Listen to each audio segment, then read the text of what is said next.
ஆன்மீகத்திலும் அரசியலிலும் அப்பழுக்கற்ற தலைவராக திகழ்ந்தவர். தேசியத்தையும் தெய்வீகத்தையும் தனது இரு கண்களாக நேசித்த சுவாசித்த மகான். சாதியத்துக்கு எதிராக சமத்துவம் பேசிய முதல் தலைவர்.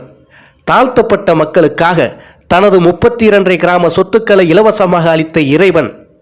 எவனொருவன் தலித்து மக்கள் மீது தாக்குதல் நடத்துகிறானோ அவன் என் இதயத்தை பிழிந்து இரத்தத்தை உறிஞ்சுவதற்கு சமம் என்று ஒடுக்கப்பட்ட மக்களுக்காக ஓங்கி குரல் கொடுத்த முதல் தமிழர். பசும்பொன் முத்துராமலிங்க தேவர் அவர்களின் வாழ்ந்த வீட்டையும் வரலாறையும் காணலாம். தமிழக அரசியலையும் இந்திய அரசியலையும் தன் இல்லத்துக்கு அழைத்து கொண்டிருக்கும் தலைவர். இவர் நினைவிடத்துக்கு வராமல், இவருக்கு அஞ்சலி செலுத்தாமல் தமிழகத்தில் எந்த ஒரு அரசியல் தலைவரும் ஜொலித்ததில்லை.